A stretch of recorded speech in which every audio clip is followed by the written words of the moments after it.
শীতের দিনে বাজারে বিভিন্ন রকমের সবজি পাওয়া যায়, তবে আজকে আমার রেসিপি একদম অন্য রকমের।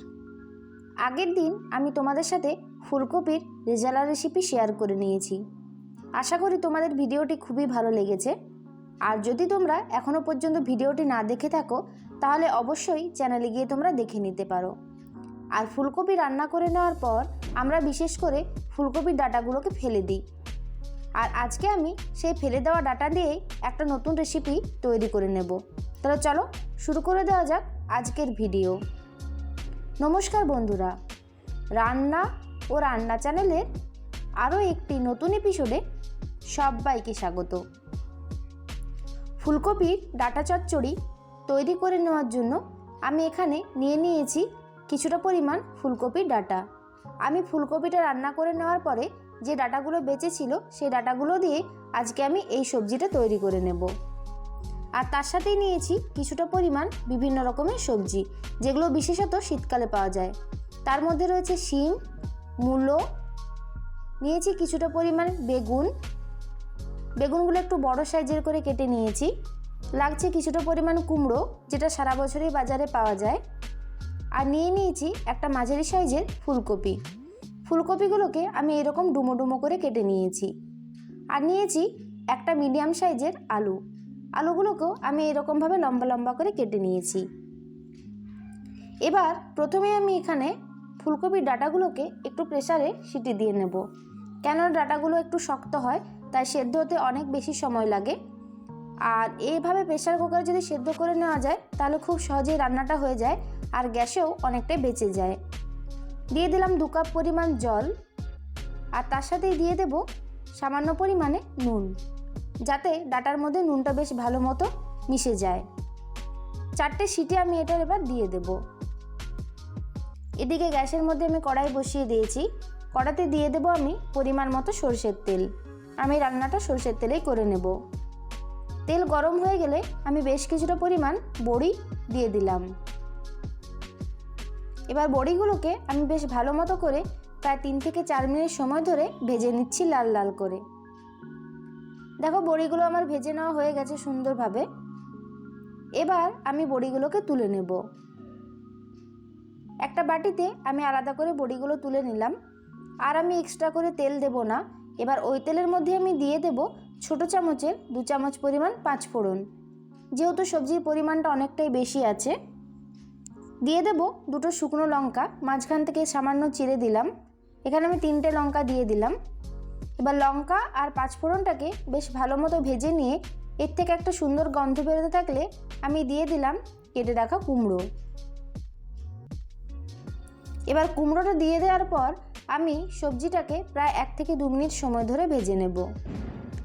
প্রথমে কুমড়োটা আমি এখানে দিয়ে দিলাম, আর মিডিয়াম টু হাই ফ্লেমে কুমড়োটাকে ভেজে নেওয়া হয়ে গেলে আমি এর মধ্যে এবার কেটে রাখা আলুগুলোও দিয়ে দেব।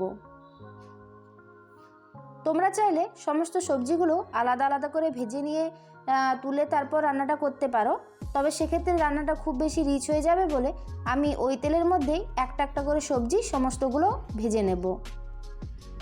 আলুটা দেওয়ার পরও আমি আরও 1 থেকে 2 মিনিট সময় ধরে ভেজে নিচ্ছি। আলুটাকেও ভেজে নেওয়া হয়ে গেলে আমি দিয়ে দেবো এখানে কেটে রাখা ফুলকপিটাকেও ভেজে নিচ্ছি। তবে ঘড়ি ধরে 1 থেকে 2 মিনিট না ভাজলেও চলবে। তোমরা আশা করি রান্না করার সময় বুঝতে পারবে যে সবজিগুলো একটু ভাজা ভাজা হয়ে যাচ্ছে, ঠিক তখনই তোমরা একটা একটা করে সবজি এর মধ্যে দিয়ে দেবে।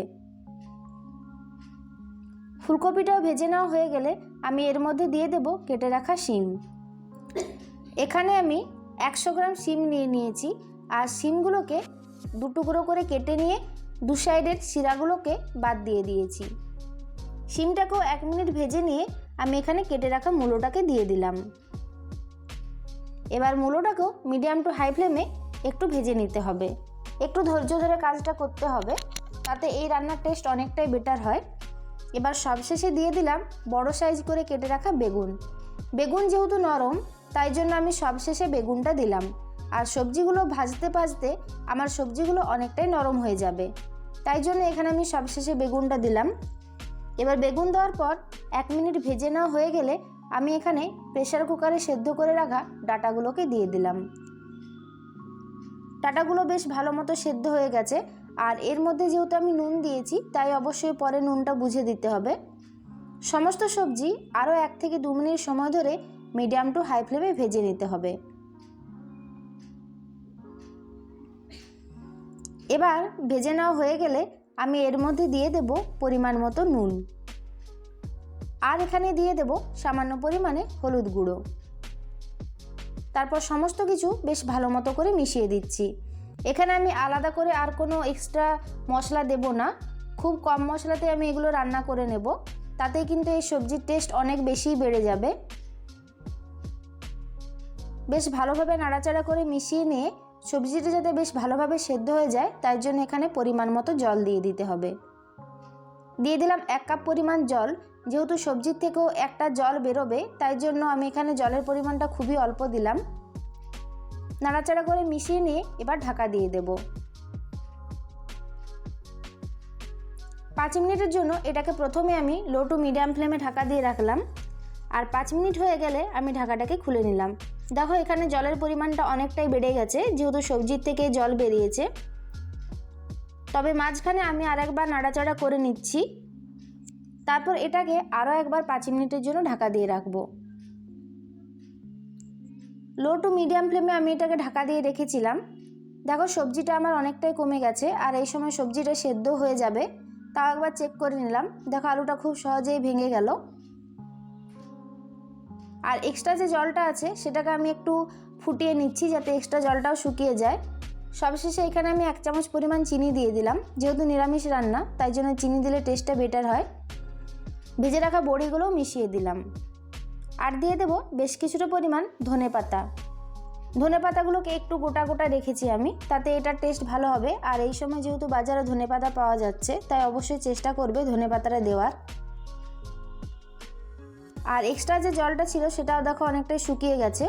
গ্যাসের ফ্লেমটা আমি এবার বন্ধ করে দিয়ে 2 মিনিট স্ট্যান্ডিং টাইমে রেখে তারপর এটাকে সার্ভ করব। এখানে আমি একটা বাটি নিয়ে নিয়েছি, এই বাটির মধ্যে আমি এই সবজিটাকে সার্ভ করব। ফুলকপির ডাঁটাগুলোকে ফেলে না দিয়ে তোমরা এই রেসিপিটা অবশ্যই বাড়িতে একবার ট্রাই করো, খেতে খুবই ভালো লাগবে। আর গরম ভাতের সঙ্গে এই নিরামিষ সবজি জাস্ট জমে যায়। তাই রেসিপিটি কেমন লাগলো আমাকে কিন্তু সেটা খেয়ে অবশ্যই কমেন্ট করে জানিও। আমার এই রেসিপি যদি তোমাদের ভালো লেগে থাকে তাহলে চ্যানেলটিকে সাবস্ক্রাইব করে নেবে, আর পাশে থাকা বেল নোটিফিকেশনটি অবশ্যই অন করে রাখবে, যাতে প্রত্যেক দিনের নতুন নতুন রেসিপি তোমাদের কাছে সর্বপ্রথম পৌঁছে যায়। ফিরে আসবো নতুন আরেক কোনো রেসিপি নিয়ে। ধন্যবাদ।